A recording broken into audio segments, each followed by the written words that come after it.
후배 검사가 선배 검사, 그것도 서울중앙지검 검사가 현직 서울중앙지검장을 기소하는 일이 현실화됐습니다. 헌정사상 초유의 일입니다. 자, 왜 이렇게까지 됐고, 그러면 이성윤 서울중앙지검장의 거취는 어떻게 될 것인지, 또 이 수사가 갖는 의미가 뭔지 조금 더 깊이 들여다보겠습니다. 자, 김민하 시사평론가 나오셨습니다. 안녕하십니까?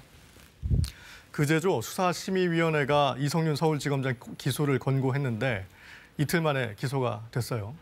하루 정도 시간이 걸린 셈이네요. 그렇습니다. 이제 하루 정도 시간이 걸린 이유에 대해서 좀 궁금하실 수가 있겠는데요. 네. 두 가지 이유가 있습니다. 첫 번째는 이제 이성윤 지검장의 주거지와 그리고 이제 검찰 표현을 빌면 이제 범죄 발생지가 다 서울중앙지검 이제 관할입니다. 그렇기 네. 때문에 그렇게 지금 서울중앙지검 이 소속 검사로 좀 이렇게 공소 유지를 해야 되는 그런 상황이 발생한 게 첫 번째가 있고, 두 번째는 이제 재판을 이제 지금 이규원 검사라든지 차규근 전 본부장 등등에 대해서 지금 김학의 전 차관 출금 관련 의혹들이 재판이 서울중앙지법에서 진행 중이고 있습니다. 네. 그래서 이성윤 지검장을 기소한 이 내용도 사실은 재판을 진행하게 되면 이 두 가지 재판을 병합해서 해달라라는 게 지금 검찰의 이제 입장이거든요. 네. 그걸 요구했기 때문에 이 두 가지를 같이 하기 위해서는 지금 이제 수원지검 수사팀의 검사가 서울중앙지검 검사로 대리 발령을 받아야 됩니다. 그래서 네. 이 발령을 받는 과정 이런 것들의 시간이 걸려서 이제 하루 정도 이제 기소가 이제 진행이 됐다 이렇게 보시면 되겠습니다. 그래서 하루 정도 걸렸다는 건데, 일단 검찰은 이성윤 지검장이 김학의 전 차관 불법 출금 사건 수사에 외압을 행사했다 이렇게 보고 있는 거죠. 그렇습니다. 이제 2019년 3월 달에 이제 김학의 전 차관이 네. 이제 그 출국 금지를 이제 당하게 되는데 네. 이것과 관련돼서 절차적인 문제가 있다라는 것을 수원지검 이제 안양지청 수사팀이 인지를 하게 됩니다. 그래서 2019년 6월 달에 이것을 대검에 보고를 하게 되는데, 그때 대검의 보고 라인이 이제 대검 반부패 강력부입니다. 네. 그래서 이제 이때 부장이 이제 이성윤 중앙지검장이었기 때문에 이 이성윤 지검장이 당시에 이제 보고를 받게 됐는데, 이 보고를 받은 이후에 이제 이 실질적으로 이 수사팀에게 수사를 이제 하지 마라라는 취지로 이제 지시를 하고 외압을 행사했다라는 게 이제 검찰의 시각이고, 이에 따라서 이제 기소를 했다 이런 내용입니다. 네, 하지만 이성윤 지검장의 입장은 좀 다르지 않습니까? 그 당시 상황을 어떻게 설명하고 있습니까?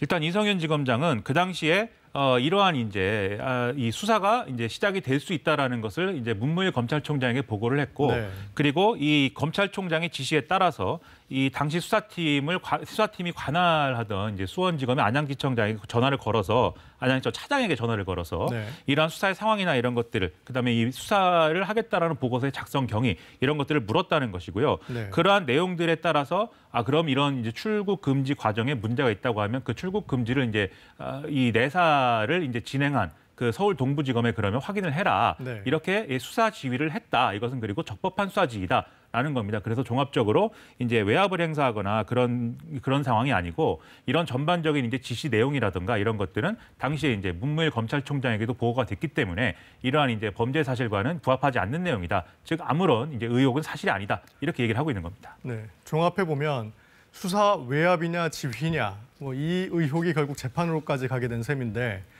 이성윤 지검장 오늘 기소된 지 거의 한 10분 만에 자기 입장을 내놨죠. 그렇습니다. 이러한 내용입니다. 일단 사건 수사로 국민 여러분께 심력 끼쳐드린 점 송구스럽게 생각한다라고 했고요.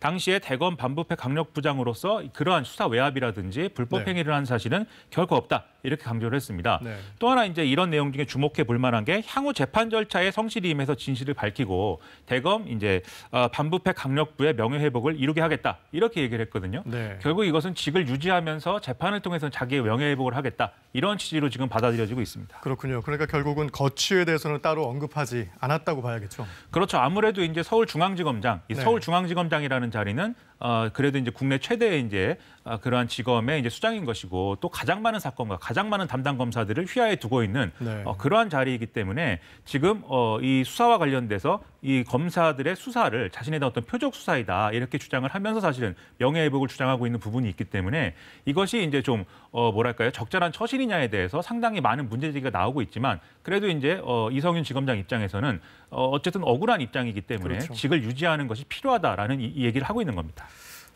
네, 그래서 정치권에서는 이성윤 지검장의 거취를 둘러싸고 공방이 벌어지고 있습니다. 당장 국민의힘에서는 비판의 목소리를 높였습니다. 이성윤 중앙지검장 이미 오늘 기소가 됐는데 현직 지검장 자리를 그대로 계속 유지하고 있습니다. 그 자리에서 배제하고 징계 절차를 취할 것은 취하고 민주당은 따로 공식 입장을 내놓지는 않았지만 내부에서는 이성윤 지검장의 거취 문제를 언급하는 발언이 나왔습니다. 이제 법무부의 어떤 입장도 있을 수도 있겠지만 예. 본인 스스로가 좀 결정할 필요도 있지 않나 보입니다. 예. 자, 그러다 보니까 징계나 직무 배제가 필요하다는 의견도 좀 있는데 사실 어제 박범계 장관 여기에 대해서는 선을 좀 그었어요. 그렇습니다. 뭐 기소가 됐다고 해서 다 징계하는 것은 아니다. 그것은 네. 별도의 절차이다. 이렇게 얘기를 했는데요. 일단 피고인 검사에 대한 후속 조치 이런 것들은 국가공무원법이라든가 검사징계법에 일단 명시는 돼 있습니다. 네. 그런데 어떤 식으로 명시가 돼 있냐면 이러한 문제가 있을 경우에는 직위를 부여하지 아니할 수 있다. 이 정도의 명시가 되어 있거든요. 그러니까 네. 반드시 어떤 직위를 박탈해야 된다거나 직무 배제를 해야 된다라는 내용은 또 아닌 거죠. 그렇죠. 그러다 보니까 지금 상황에서 이성윤 지검장이 직을 지키는 것 자체는 법적으로는 이제 무리가 없는 일이다라는 게 또 그런 해석의 박범계 법무부 장관은 그러한 해석을 얘기를 하고 있는 겁니다. 자, 이성윤 지검장이 기소된 상황 이를 두고 두 가지 해석이 있습니다. 검찰의 오랜 관행인 제 식구 감싸기식의 수사 이제는 안 하게 된 거나 아니면 뭐 검찰의 이거는 표적 수사다. 이 두 가지가 있는데 어떻게 봐야 될 것 같습니까? 이게 아무래도 정치적으로 좀 민감하게 다뤄질 수밖에 없는 수사를 검찰이 하게 되면 결국 그 두 가지에 지금 말씀하신 대로 검찰이 제대로 수사를 한 것이다. 아니다. 검찰이 어떤 정치적 의도를 가지고 한 것이다. 두 가지 의견이 맞부딪히게 되고 그러한 상황들이 계속 이제 이루어지고 있는데요. 사실 국민들이 보기에는 이게 상당히 좀 피곤한 일입니다. 그래서 이런 논란을 크게 뭐 정쟁이나 이런 쪽으로 좀 크게 만들기보다는 그야말로 이제 올바른 수사, 원칙에 맞는 수사를 통해서 재판에서 이제 억울한 면이 있다면 재판에서 이제 좀 증명이 돼야겠죠. 그런데 여기서 하나 이제 짚고 넘어갈 것은 일단 어쨌든 이성윤 서울중앙지검장이 자신의 억울한 바에 대해서는 이 수사심의를 개최를 해서 거기서 이제 좀 자신의 의견을 피력을 했던 것이거든요. 그렇죠. 이 수사심의는 검찰이 운영하는 그런 기구, 검찰이 들어가서 이제 얘기를 하는 기구가 아니라 심사위원들이 이제 구성이 돼서 하는 맞습니다. 기구인데 여기서는 일단 기소를 권고를 했기 때문에 지금 이 상황까지 포함해서 보면은 아무래도 이번 수사에 대해서는 이성윤 지검장에 대한 어떤 여러 가지 얘기들에 대해서는 좀 안 좋은 시선들이 많이 표현되고 있는 것도 사실이다. 이건 좀 부정할 수 없는 일입니다. 네, 지금까지 김민하 시사평론가였습니다. 고맙습니다.